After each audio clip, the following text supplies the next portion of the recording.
Hi! నేనొక విషయం అడుగుతున్నాను.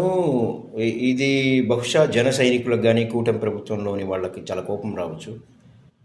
పవన్ కళ్యాణ్ ఎందుకు అవసరమైనవి ప్రశ్నించడం లేదు?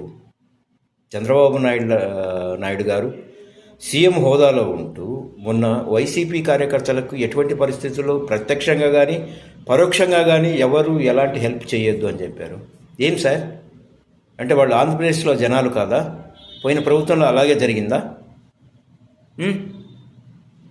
అలాంటప్పుడు ఇప్పుడు వాళ్ళు కూడా పన్ను కడుతున్నారు కదా. ఇప్పుడు ఇప్పుడు వైసీపీ ఎవరైతే ఉన్నారో సానుభూతి పరులో వాళ్ళ కార్యకర్తలు వాళ్ళు పన్ను కట్టకుండా ఉంటారు, ఊరుకుంటారా? జైల్లో పడేస్తారు కట్టకపోతే. ఏం సార్ ఇది? ఎవరి ఇష్టాలు వాళ్ళయండి. ఒక్కొక్క నాయకుడు ఒక్కొక్కరికి ఇష్టం. వాళ్ళు వైసీపీ తరఫున ఉన్నారు, మీరు తెలుగుదేశం, వాళ్ళు జనసేన, ఇంకొకరు కాంగ్రెస్. అయితే వేరే పార్టీలో ఉంటే అధికారంలో కాకుండా వేరే పార్టీలో ఉంటే పనిచేయరా? చేయకూడదా? ఇదేం న్యాయం అండి? మరి ఈ విషయాన్ని పవన్ కళ్యాణ్ గారు ఎందుకు ప్రశ్నించడం లేదు? ఎందుకు మిన్నకుండిపోతున్నారు? ఇది ఏమి న్యాయం? ఇప్పుడు నేను ఇది అడుగుతున్నాను కదా, నా మీద కూడా కేసులు పెడతారా? లోపలేస్తారా? వేయండి సార్.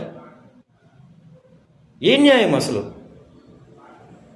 కాంగ్రెస్ పార్టీలో కొంతమంది ఉంటారు, బీజేపీలో కొంతమంది ఉంటారు, కమ్యూనిస్టులు కొంతమంది ఉంటారు. అయితే అధికారంలో ఏ పార్టీ ఉంటే ఆ పార్టీ వాళ్ళకే పనులు జరుగుతాయా? ఏమిటండి ఇది? చాలా ఫూలిష్గా లేదు? పవన్ కళ్యాణ్ గారు మీరు ప్రశ్నించకుండా మౌనంగా ఉండడం, మీరు ప్రతిపక్షం మీరు అని మొన్న చెప్పారు. నేనే ప్రతిపక్షం, మాదే ఎక్కువ సీట్లు ఉన్నాయి కాబట్టి. మరి ప్రశ్నించరా? అడగరా? ఇదేం న్యాయం అని మీరు ముఖ్యమంత్రి గారిని అడగరా సార్? ఏమి సార్ ఇది?